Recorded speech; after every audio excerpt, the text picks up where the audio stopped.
Bismillahirrahmanirrahim. Assalamu alaikum. I am Nimra Zafar. Today we will discuss about Order 8 of Civil Procedure Code 1908, which is about written statement and set off. Order 8 को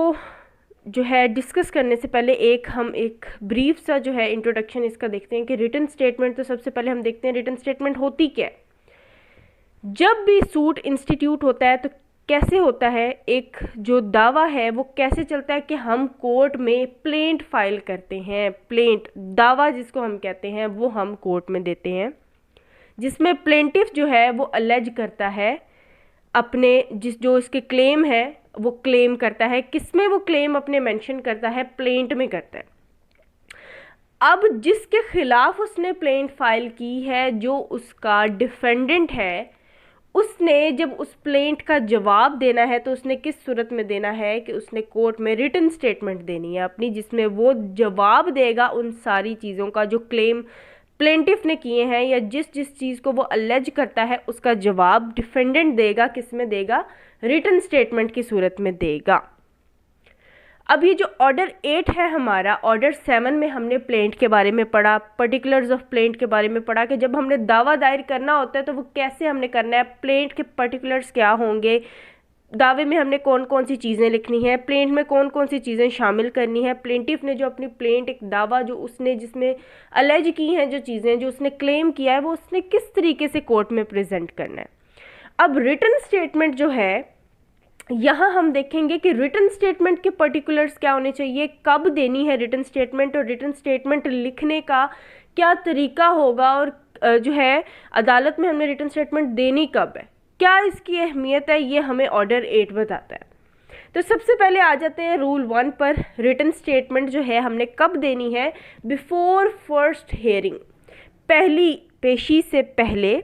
first hearing से पहले जो है defendant ने हर सूरत present करनी है court में अपनी रिटन स्टेटमेंट, जिसको हम जवाब दावा कहते हैं, ठीक है, जिसमें वो जवाब देगा हर उस बात जो कि प्लेंटिफ ने अलेज की है अगेंस्ट द डिफेंडेंट, उसको हम कहते हैं रिटन स्टेटमेंट। और रिटन स्टेटमेंट कब देनी है? बिफोर फर्स्ट हेयरिंग, अपनी कोर्ट में वो रिटन स्टेटमेंट प्रेजेंट करेगा हर सूरत। लेकिन रिटन स्टेटमेंट प्रेजेंट करने के लिए जो टाइम है वो विद इन 30 डेज उसने अपनी रिटन स्टेटमेंट जो है वो कोर्ट में देनी है। 30 दिन के अंदर अंदर, मतलब 1 माह के अंदर अंदर रिटन स्टेटमेंट वो दे सकता है। अगर वो रिटन स्टेटमेंट नहीं देगा तो ये चीज़ उसके अगेंस्ट जाएगी, ठीक है। और कोर्ट जो है वो उसको रिटन स्टेटमेंट जो फिक्स टाइम करती है कि इतने टाइम के अंदर अंदर आप अपनी रिटन स्टेटमेंट दे दें, उससे पहले भी का भी टाइम जो है वो कोर्ट फिक्स कर सकती है। लेकिन जो टाइम कोर्ट फिक्स करेगी वो 2 एडजर्नमेंट से ज़्यादा नहीं होगा। 2 एडजर्नमेंट से ज़्यादा उसको वक्त नहीं दिया जाएगा कि वो कोर्ट में अपनी रिटन स्टेटमेंट दे। और एज अ होल अगर हम बात करते हैं तो 30 डेज से ज़्यादा का वक्त उसको नहीं मिल सकता किसी सूरत भी, ठीक है। मतलब है कि दावा आने के प्लेंट जो है वो अदालत में आने के बाद 30 दिन के अंदर अंदर डिफेंडेंट ने अपनी रिटन स्टेटमेंट जो है वो कोर्ट में पेश करनी होती है। उसके बाद रूल 2 क्या कहता है कि new facts must be specifically pleaded. Specifically pleaded का क्या मतलब है कि एक एक करके स्पेसिफिकली अलग अलग जो है वो उनको बयान करेगा। अब डिफेंडेंट अपनी रिटन स्टेटमेंट में क्या करेगा कि जो चीज़ें प्लेंटिफ ने अपनी प्लेंट में नहीं बताई, या जो नए फैक्ट्स हैं जो डिफेंडेंट को लगता है कि अदालत को बताना ज़रूरी है, उनको वो अपनी रिटन स्टेटमेंट में स्पेसिफिकली अलग अलग करके मेंशन करेगा। ये चीज़ ज़रूरी है, ठीक है, ताकि कल को आगे जाके जो है उसको प्लेंटिफ जो है या प्लेंटिफ्स जो हैं उनको किसी चीज़ का कोई सरप्राइज़ ना मिले कि ये चीज़ जो है हमने पहले देखी ना सुनी। तो जो रिटन स्टेटमेंट देनी होती है डिफेंडेंट ने, उसके डिफेंडेंट को ज़रूरी है कि वो जो न्यू फैक्ट्स जो है, अगर उसको लगता है कि ये चीज़ अदालत को बताना या उसके इल्म में लाना ज़रूरी है, तो वो स्पेसिफिकली उसको अपनी रिटन स्टेटमेंट में लाजमी शामिल करेगा, क्योंकि रिटन स्टेटमेंट ही उसके पास वो मौका होता है जब वो अपनी बात को मनवा सकता है या अपनी बात जो है उसने कहनी होती है या जवाब देना होता है। उसके बाद जो है वो दोबारा से ये काम नहीं कर सकता। लेकिन वो हम नेक्स्ट जाके पढ़ेंगे कि इसकी क्या एक्सेप्शन है। लेकिन जो न्यू फैक्ट्स हैं जो कि प्लेंट में जिक्र जिनका नहीं हुआ और जो डिफेंडेंट ने अपनी बात अपना क्लेम जो है वो करना होता है वो किस में करेगा, स्पेसिफिकली उन्हें प्लीड करेगा रिटन स्टेटमेंट के अंदर। डिफेंडेंट में रेज इन हिज प्लीडिंग, अपनी प्लीडिंग के अंदर, प्लीडिंग जो है हम लोगों ने ऑर्डर 6 उसका पढ़ा, प्लीडिंग क्या होती है, प्लेंट रिटन स्टेटमेंट, उसके अलावा कोई एप्लीकेशंस या जितनी भी रिटन फॉर्म में हम चीज़ें अदालत में देते हैं वो सब की सब जो है वो प्लीडिंग्स में आ जाती हैं। अपनी प्लीडिंग के अंदर डिफेंडेंट हर वो चीज़ न्यू फैक्ट जो है वो रेज करेगा। कैसे फैक्ट्स हो सकते हैं कि सूट जो है, प्लेंटिफ का जो सूट है वो मेंटेनेबल ही नहीं है, उसके लिए वो रीज़न देगा कि क्यों मेंटेनेबल नहीं है, क्या वो बार्ड बाय लॉ है, क्या उसकी लिमिटेशन ख़त्म हो चुकी है, या कोई भी ऐसी रीज़न जो है जो कि न्यू फैक्ट है डिफेंडेंट के लिए, तो वो क्या करेगा, उसको अपनी प्लीडिंग में मतलब अपनी रिटन स्टेटमेंट में बताएगा कि सूट जो है प्लेंटिफ का वो मेंटेनेबल नहीं है या है। उसके अलावा जो ट्रांजैक्शन है वो वॉइड है या वॉइडेबल है, या कोई भी और उसके अलावा all the grounds of defence जो कि अपने डिफेंस में एक डिफेंडेंट ग्राउंड्स लेता है वो सारे के सारे अपनी रिटन स्टेटमेंट में लिखेगा। ठीक है, उसके अलावा जो है डिफेंडेंट क्या करेगा, हर वो इशू जो है, इशू ऑफ फैक्ट उसको रेज करेगा जो कि प्लेंट में नहीं थे। जैसे कि अगर फ्रॉड है कोई, अगर डिफेंडेंट को लगता है कि ये मेरे साथ फ्रॉड कर रहा है, ये ऐसा कुछ है, फ्रॉड, लिमिटेशन, पेमेंट, परफॉर्मेंस, या ऐसा कोई भी फैक्ट जो कि इलीगैलिटी को शो कर रहा हो, तो वो क्या होगा, वो न्यू फैक्ट्स होंगे जिनका जिक्र प्लेंट में नहीं था, दावे में प्लेंटिफ ने नहीं किया। अगर ऐसी कोई बात है तो वो जो डिपेंडेंट है वो रिटन स्टेटमेंट में उसको करेगा, क्योंकि रिटन स्टेटमेंट ही उसके पास वो चीज़ होती है जिसके थ्रू उसने अपनी बात मनवानी है, या उसको जो मौका दिया जाता है कि आप अपना स्टैंस भी जो है वो दें कोर्ट के सामने या अपनी बात को भी साबित करें। तो उसके लिए उसको जो पहली चीज़ होती है, क्योंकि प्लीडिंग जो है, जो प्लेंटिफ की और डिफेंडेंट की प्लीडिंग होती है वो मोस्ट इंपॉर्टेंट पार्ट होती है, उसी के ऊपर पूरा केस जो है वो बेस करता होता है कि आपकी प्लीडिंग में क्या चीज़ है। जो चीज़ आप ऑरली बोलते हैं या जो चीज़ आप जो है कोर्ट में ऑरली बताते हैं, उससे ज़्यादा अहमियत वो रिटन की होती है जो आपने अपनी प्लीडिंग दी होती है उसके ऊपर, क्योंकि वो चीज़ आप अपने पूरे होश हवास में लिखते हैं, इस वजह से उसकी जो इम्पोर्टेंस है वो बहुत ज़्यादा होती है। तो ऐसा कोई भी फैक्ट जो कि अदालत को बताना ज़रूरी है, आपके पास जो डिफेंडेंट है उसको ये ज़रूरी है कि वो स्पेसिफिकली एक एक करके हर चीज़ को जो है वो अपनी रिटन स्टेटमेंट में एक्सप्लेन करे या उसको प्लीड करे। उसके बाद आ जाता है रूल 3। रूल 3 क्या है, डिनायल टू बी स्पेसिफिक। अगर जो है प्लेंट आई थी, प्लेंट में जो प्लेंटिफ ने क्लेम किए या जो बातें अलेज की हैं अगेंस्ट द डिफेंडेंट, तो डिफेंडेंट जो है वो एक एक करके हर चीज़ को, अगर वो डिनाई करता है किसी चीज़ को कि जो ये पहला ज़िमन है, ये जो पहला पैराग्राफ है, मैं इसे डिनाई करता हूँ, ठीक है, मैं इस बात को मानता ही नहीं हूँ। जैसे कि प्लेंट में अगर जितनी बातें प्लेंटिफ ने अलेज की हैं, तो जो अगर डिफेंडेंट उसको डिनाई करेगा तो वो स्पेसिफिकली करेगा, उसको इकट्ठा जो है वो जनरली उन सब बातों को डिनाई नहीं कर सकता कि जो जितनी बातें प्लेंट में प्लेंटिफ ने लिखी हैं मैं उन्हें नहीं मानता, ऐसे नहीं हो सकता। उसको एक एक ज़िमन को सेपरेटली जो है डिनाई करना पड़ेगा कि मैं इस चीज़ को, फॉर एग्जांपल अगर प्लेंटिफ ने कहा है कि कॉन्ट्रैक्ट हुआ है मेरा और डिफेंडेंट का, डिफेंडेंट जो है उसको स्पेसिफिकली सेपरेटली उसको डिनाई करेगा कि जी नहीं, मेरा इसके साथ कोई कॉन्ट्रैक्ट नहीं हुआ, ठीक है। ये जो अगर और भी कोई क्लेम जो है वो प्लेंटिफ ने अपने प्लेंट में किए हैं, तो डिफेंडेंट उसको एज अ होल डिनाई नहीं कर सकता कि मैं इसकी सारी बातों को नहीं मानता, वो स्पेसिफिकली एक एक चीज़ को सेपरेटली डिनाई करेगा और उसकी रीज़न भी देगा कि वो उसको क्यों डिनाई कर रहा है, ठीक है। अवेसिव डिनाइल के बारे में हम आगे पढ़ेंगे कि अवेसिव डिनाइल नहीं हो सकता। डील स्पेसिफिकली, हर एक चीज़ को वो स्पेसिफिकली डील करेगा, लेकिन इसकी एक्सेप्शन है डैमेजेस के बारे में। डैमेजेस किस फॉर्म में होते हैं, हमेशा मॉनेटरी फॉर्म में होते हैं।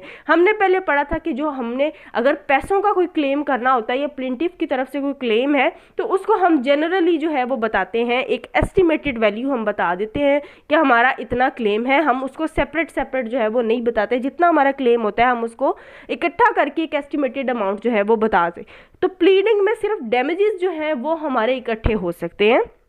उसको हम जनरली जो है वो डिनाई भी कर सकते हैं और जनरली हम बता भी सकते हैं, लेकिन उसके अलावा जो बात भी हम लोगों ने नए फैक्ट को ही अराइज करने है, जो भी चीज़ करनी है, रिटन स्टेटमेंट में हमने प्लेंट का जवाब देना होता है, हमने एक एक ज़िमन का सेपरेट जवाब देना होता है कि क्या मैं इस बात को मानता हूँ या नहीं मानता। और जो नए फैक्ट्स जो होते हैं जो कि प्लेंट में जिनका जिक्र है ही नहीं, जो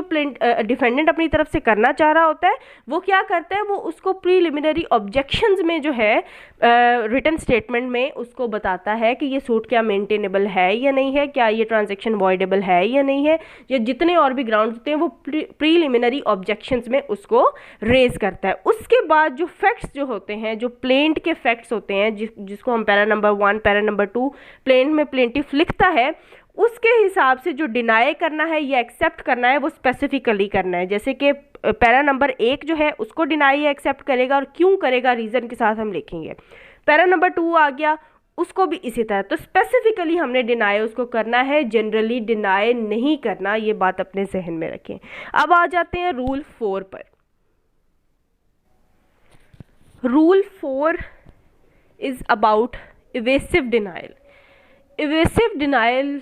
किसको कहते हैं? सबसे पहले तो ये देखते हैं इवेसिव डिनाइल क्या होता है। इवेसिव डिनाइल होता है कि आप बात जो है, जो आप बात कर रहे हैं या आप किसी चीज़ को डिनाई कर रहे हैं, तो वो जो आपका डिनाइल है वो एम्बिगुअस है, वो वेग सा डिनाइल लग रहा है, जिससे पता ही नहीं चल रहा कि आप बात को एडमिट कर रहे हैं या डिनाई कर रहे हैं, या अगर डिनाई कर रहे हैं तो क्यों कर रहे हैं। ठीक है, आपने कोई रीज़न नहीं बताई कि आप इस चीज़ को डिनाई क्यों कर रहे हैं। क्योंकि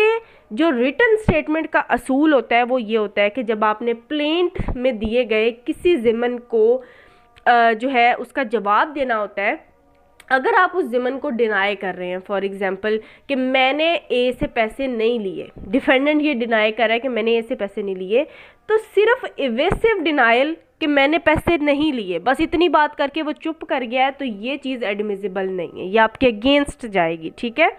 तो जो आपका डिनाइल है उसमें आपने पॉइंट ऑफ सब्सटेंस जो है वो एक्सप्लेन करना होता है, आपने आंसर करना होता है उस चीज़ को डिटेल से, आपने उसके पर्टिकुलर डेट, टाइम, प्लेस, हर चीज़ को बताना होता है। ठीक है, एक एक चीज़ को आपने डिटेल में बयान करना होता है। उसका इवेसिव डिनाइल आपने नहीं करना, सिंपल जिसको हम कह देते हैं कि मैं इनकारी हूँ इस बात से, ऐसे नहीं हो सकता, इसको हम कहते हैं इवेसिव डिनाइल। तो इवेसिव डिनाइल जो होता है, ये रूल 4 बहुत इंपॉर्टेंट है। इवेसिव डिनाइल नहीं करना आपने आंसर करना है पॉइंट ऑफ सब्सटेंस को। जैसे कि एग्जांपल में मैंने लिखा है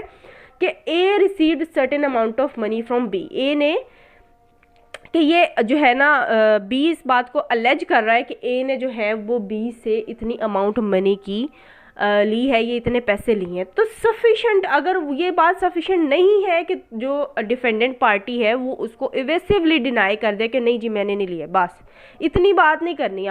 आपने जितने भी उसके ज़िम्मन दिए होंगे उनको एक्सप्लेन करना है। सिर्फ इतनी बात नहीं लिखनी कि मैं इस चीज़ से इनकारी हूँ या नॉट एडमिटेड, इतनी बात जो है वो नहीं लिखनी, ये सफिशेंट नहीं होता। उसके बाद रूल 5 आ जाता है स्पेसिफिक डिनाइल। अगर आप स्पेसिफिक डिनाइल जो है वो नहीं करते, या अगर इफ़ नॉट डिनाइड स्पेसिफिकली, अगर आप एक एक प्लेंट के जो ज़िमन होते हैं उनको स्पेसिफिकली डिनाई नहीं करते, या अगर आप उसका इवेसिव डिनाइल करके छोड़ देते हैं और ना ही आप उसको डिनाई करते हैं ना ही आप उसको एडमिट करते हैं, अगर आप उसको छोड़ देते हैं, कोई ज़िमन आपने वैसे ही स्किप कर दिया, आपने उसका जवाब ही नहीं दिया ना हाँ में ना में, तो फिर वो कैसे समझा जाएगा? उसको ऐसे ही समझा जाएगा कि आप उस बात को एडमिट करते हैं कि ये बात दुरुस्त है। ठीक है, shall be taken to be admit, तो कोर्ट यही समझेगी कि अगर आपने इस ज़िमन का जवाब नहीं दिया जो कि प्लेंट में मेंशन है, रिटन स्टेटमेंट में उस बात का जवाब नहीं आया, तो इट्स मीन कि आप उस बात को एडमिट करते हैं। उसके बाद आ जाता है रूल 6। रूल 6 बहुत ज़्यादा इंपॉर्टेंट है, particulars of set off to be given in written statement. इसमें स्टूडेंट्स को बहुत ज़्यादा कन्फ्यूजन होती है। सबसे पहले हम देखते हैं सेट ऑफ का क्या मतलब है। सेट ऑफ क्लेम करने का मतलब क्या है कि एक पर्सन ने फॉर एग्जांपल अपनी प्लेंट में क्लेम किया है कि बी ने मेरे इतने पैसे देने हैं। जब रिटन स्टेटमेंट आनी है तो रिटन स्टेटमेंट में बी भी क्लेम कर देता है कि मैंने तो जी इसके इतने पैसे देने हैं लेकिन इसने भी मेरे इतने पैसे देने हैं। ये क्या हो गया? सेट ऑफ क्लेम कर दिया, उसने काउंटर क्लेम कर दिया है अपनी रिटन स्टेटमेंट में कि इतने पैसे तो इसके मैंने देने हैं। फॉर एग्जाम्पल ए ने क्लेम किया अपनी प्लेंट में कि बी ने मेरे 15 लाख रुपए देने हैं। बी ने रिटन स्टेटमेंट आई, बी ने कहा कि यहाँ पर मैं अपना सेट ऑफ क्लेम करूँगा, जो कि एक प्लेंट की तरह ही माना जाता है, उसकी भी उतनी ही वैल्यू होती है कि डिफेंडेंट ने सेट ऑफ क्लेम कर दिया है कि इसके तो मैंने 15 लाख देने थे लेकिन 10 लाख इसने भी मेरे देने हैं, तो वो 10 लाख जो है वो एडजस्ट करके तो बाकी के जो 5 लाख देने हैं प्लेंटिफ के डिफेंडेंट ने, वो कोर्ट उसको वहाँ से दिलवा देगी। तो ये होता है सेट ऑफ। ठीक है, सेट ऑफ क्लेम कर लिया। अब वो क्या कह रहे हैं रूल 6 में कि जब आपने रिटन स्टेटमेंट में सेट ऑफ क्लेम करना है, किसने, डिफेंडेंट ने, कि इसने भी मेरे इतने पैसे देने हैं, तो फिर उसके आपने पर्टिकुलर्स भी लिखने हैं। सिर्फ ये ही नहीं कह देना कि इसने भी मेरे इतने पैसे देने हैं, क्यों देने हैं, कैसे देने हैं, किस कौन से आपके जो है वो मामला चल रहे थे, कौन सी ट्रांजैक्शन के थ्रू, कब आपने लिए थे पैसे, या इन्होंने आपसे, प्लेंटिफ ने आपसे कब पैसे लिए थे, कितने लिए थे, कहाँ लिए थे, वो सारे पर्टिकुलर्स भी आपने बीच में मेंशन करने हैं। इन शॉर्ट कहने का मतलब हमारा ये है कि जो हमारी रिटन स्टेटमेंट होती है उसमें एक एक चीज़ आपने क्लियर कट बतानी है। आपने किसी बात को गोलमोल नहीं करना, आपने किसी बात को शॉर्ट आंसर नहीं देना, आपने किसी बात का इवेसिव डिनाइल नहीं करना, आपने एक एक चीज़ के पर्टिकुलर्स लाजमी तौर पर बयान करने हैं। अब सेट ऑफ क्लेम करने के लिए जो हमारे पास इंग्रेडिएंट्स आते हैं वो क्या है, कौन कौन सी चीज़ें जो हैं वो ज़रूरी होती हैं सेट ऑफ क्लेम करने के लिए। सबसे पहले तो एसर्टेन्ड सम ऑफ मनी, जो पैसे आप क्लेम कर रहे हैं, कौन क्लेम कर रहा है, डिफेंडेंट क्लेम कर रहा है, काउंटर क्लेम कर रहा है, सेट ऑफ क्लेम कर रहा है प्लेंटिफ से, वो अमाउंट जो है ना पैसों की वो एसर्टेन्ड होनी चाहिए, वो आपकी फिक्स्ड अमाउंट आपने बतानी है कि इसने मेरे इतने पैसे, ये नहीं आप कह सकते सेट ऑफ में कि जी मैंने इसके पैसे देने थे लेकिन इसने भी मेरे कुछ पैसे देने हैं लेकिन मुझे पता नहीं है कि कितने पैसे इसने देने, ऐसे नहीं। आपने जो पैसों की अमाउंट है ना वो एसर्टेन्ड होनी चाहिए, फिक्स्ड अमाउंट आपने लिखनी है उसमें कि इतने इसने मेरे पैसे देने हैं, ठीक है। दूसरी बात, जो अमाउंट आप ने उससे लेनी है वो लीगली रिकवरेबल हो, आप उसको जो है एंटाइटल्ड होने चाहिए कि आप उसको रिकवर कर सकें, कोई बीच में बार नहीं होनी चाहिए किसी चीज़ किस्म की भी। लीगली रिकवरेबल का मतलब, इसमें एक एग्जांपल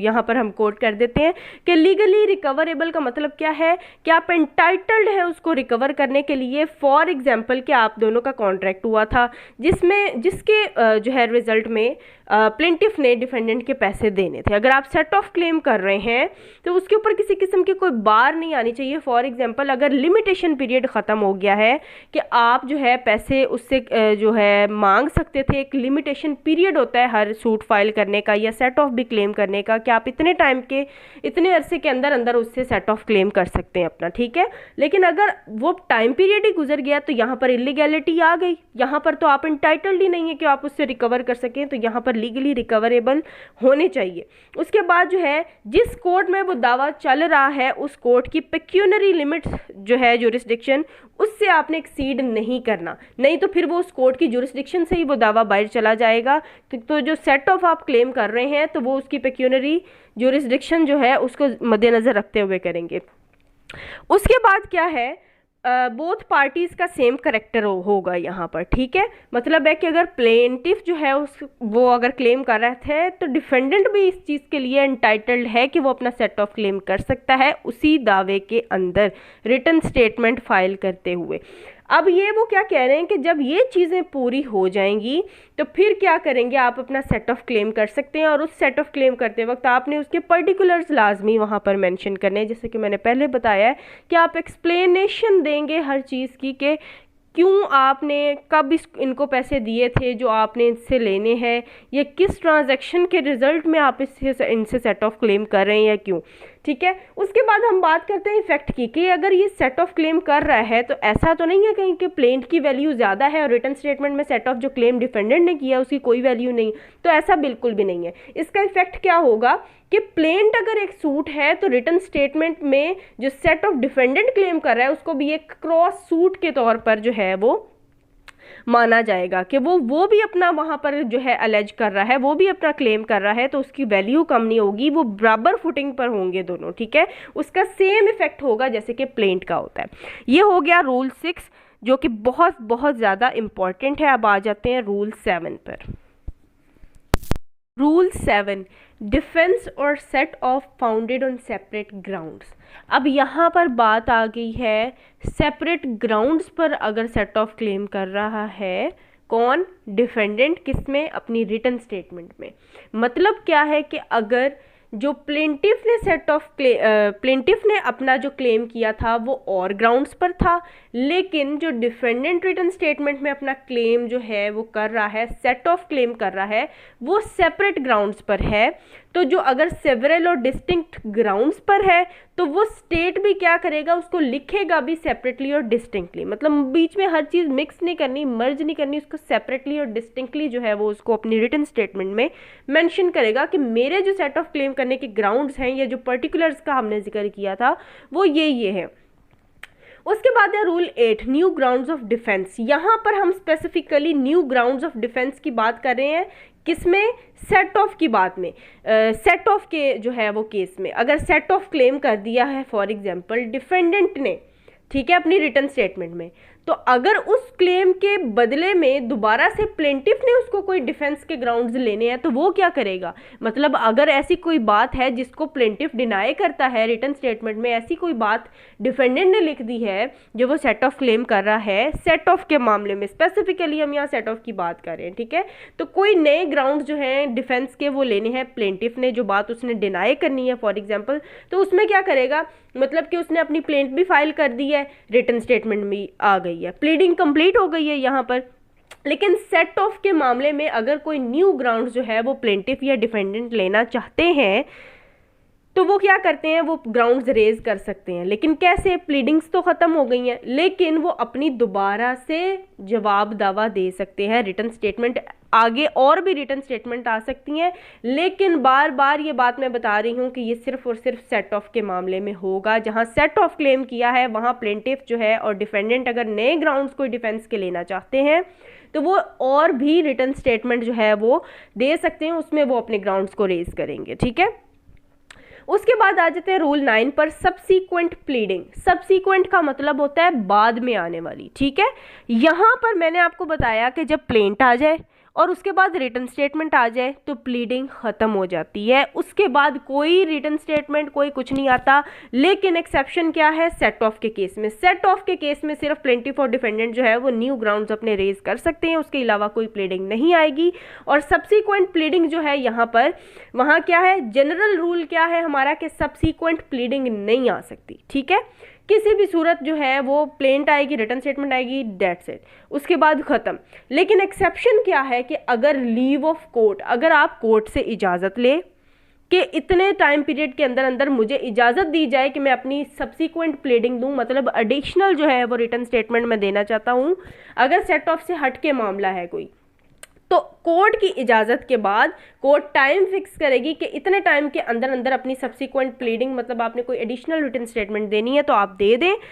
तो ये होगी सब्सीक्वेंट प्लीडिंग। जनरल रूल क्या है कि सब्सीक्वेंट प्लीडिंग नहीं आ सकती, ठीक है, प्लेंट आएगी, रिटन स्टेटमेंट आएगी एंड काम खत्म। लेकिन with the leave of court in fix time period के अंदर अंदर आप कोर्ट की इजाज़त के साथ आप अपनी सब्सीक्वेंट प्लीडिंग जो है वो एडिशनल रिटन स्टेटमेंट्स जिसको हम दे सकते हैं। क्यों दे सकते हैं, क्योंकि कोई ऐसी बात है जो पहले रह जाए, प्लेंटिफ से या डिफेंडेंट से कोई ऐसी बात हो सकती है जो पहले रह जाए और जो कोर्ट के इल्म में लाना ज़रूरी है, तो उसके लिए सब्सीक्वेंट प्लीडिंग्स जो हैं वो कोर्ट की इजाज़त के साथ आ सकती हैं। अब रूल 9 को हम रूल 10 के साथ रिलेट करके पढ़ते हैं कि procedure when party fails to present the written statement called by court. अब यहाँ अगर ये सब्सिक्वेंट प्लीडिंग जो है नहीं आती उस टाइम पीरियड जो कि कोर्ट ने फिक्स किया था, उस फिक्स टाइम पीरियड के अंदर अगर रिटन स्टेटमेंट ये पार्टी नहीं लेकर आती, फेल हो जाती है उसमें, तो फिर कोर्ट क्या करेगी, तो फिर उसके बाद कोर्ट में प्रोनाउंस जजमेंट अगेंस्ट हिम, या तो वो उसके खिलाफ जजमेंट भी प्रोनाउंस कर सकती है, इट्स अपॉन द कोर्ट, ठीक है। ये कोर्ट के पास उसके बाद ये पावर है कि या तो वो उसके खिलाफ चाहे तो जजमेंट भी उसके खिलाफ पास कर सकती है, दे सकती है, या फिर make such orders as it thinks fit. लेकिन ये ज़रूरी नहीं है कि वो उसके खिलाफ जजमेंट ही प्रोनाउंस करेगी, वो कोई और ऑर्डर भी कर सकती है जो कोर्ट की नज़र में दुरुस्त होगा, जो उसको ठीक लगेगा कोर्ट को, उसके बाद वो करेगा। उसके बाद आ जाता है rule 11। Rule 11 address for service. अब जब डिफेंडेंट ने अपनी रिटन स्टेटमेंट देनी है, जब कोर्ट रिक्वायर करेगी या कोर्ट उसको कहेगी, समन्स भिजवाएगी जब, तो क्या करेगा, जो डिफेंडेंट होगा उस टाइम पर कोर्ट में फाइल करेगा अपना एड्रेस कि यहाँ पर मुझे सर्विस भेजी जाए, या कोई मुझे समन भेजने हैं या नोटिस भेजने हैं तो मुझे इस एड्रेस पर भेजे जाए। अपने एड्रेस के बारे में हर पार्टी जो है वो कोर्ट में फाइल करेगी क्या, वो प्रोसीडिंग जिसमें उसका एड्रेस लिखा होगा। अब इसको रूल 12 को 11 के साथ अगर रिलेट करके पढ़ें तो consequences of failure to file address, कि अगर जो है एड्रेस नहीं फाइल करता वो पर्सन या कोई भी पार्टी जो है, अगर वो फेल हो जाती है और एड्रेस रूल 11 के तहत अगर अपना एड्रेस कोर्ट को नहीं बताती तो उसको स्ट्रक आउट कर दिया जाएगा, उस पार्टी को मौका नहीं दिया जाएगा डिफेंड करने का, उसको स्ट्रक आउट कर दिया जाएगा। उसके बाद है ऑर्डर 8 का last rule, rule 13, which is about list of legal representatives of defendant. हमने प्लेंट में भी ये पढ़ा था, लीगल रिप्रेजेंटेटिव ऑफ प्लेंटिफ, कि प्लेंटिफ जो है वो अपने लीगल रिप्रेजेंटेटिव जो कि उसके मरने के बाद उसका केस आगे परस्यू करेंगे, आगे लेकर चलेंगे या सूट या प्रोसीडिंग्स में उसके बिहाफ पर आएंगे, उनकी लिस्ट जो है वो प्लेंटिफ जो है वो देगा। ये चीज़ हमने पिछले ऑर्डर में पढ़ी थी। ऑर्डर 8 जो है उसमें रिटन स्टेटमेंट है, तो इसमें हम लीगल रिप्रेजेंटेटिव ऑफ डिफेंडेंट की बात करते हैं कि डिफेंडेंट ने क्या करना है, अपनी रिटन स्टेटमेंट के साथ ही एक स्टेटमेंट देनी है जिसके अंदर वो क्या बताएगा, अपने लीगल रिप्रेजेंटेटिव्स का बताएगा कि मेरे मरने के बाद जो है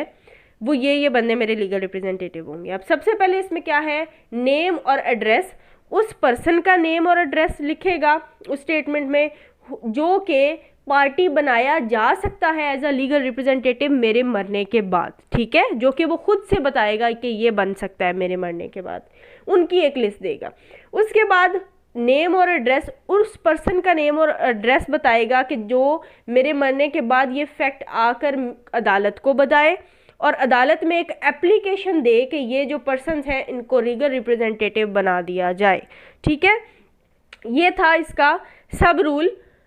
1। सब रूल 2 क्या कहता है कि डिफेंडेंट जो है इन सब को चेंज भी कर सकता है, ठीक है, क्योंकि अभी वो जिंदा है, जब तक वो जिंदा है उसका केस चल रहा है, तो रिटन स्टेटमेंट के साथ उसने पहले ये वाली लिस्ट दी थी, ठीक है। अब वो इस लिस्ट को अमेंड भी कर सकता है। कैसे कर सकता है कि file amended list of presumptive legal representative, यहाँ पे उसने प्रिजम्पटिव लीगल रिप्रेजेंटेटिव की लिस्ट दी थी कि ये मेरे मरने के बाद ये पर्सन जो है वो पार्टी बनाए जा सकते हैं एज अ लीगल रिप्रेजेंटेटिव, ठीक है। यहाँ पे वो इस लिस्ट को चेंज भी कर सकता है कि ये नहीं, अब ये वाले बंदे होंगे मेरे मरने के बाद, ठीक है। उसके बाद बी वाले की बात करते हैं, इसको हमने इसके साथ रिलेट करके पढ़ना है, इसको इसके साथ। यहाँ हमने नेम और एड्रेस किसका वो देगा, उस बंदे का जो कि इंटीमेट करे उस फैक्ट को, कोर्ट को आके बताए कि इस पर्सन की डेथ हो चुकी है और एप्लीकेशन दे कि अब जो बंदे उसने प्रिजम्पटिव लीगल रिप्रेजेंटेटिव की लिस्ट दी थी उनको पार्टी बना दिया जाए, ठीक है।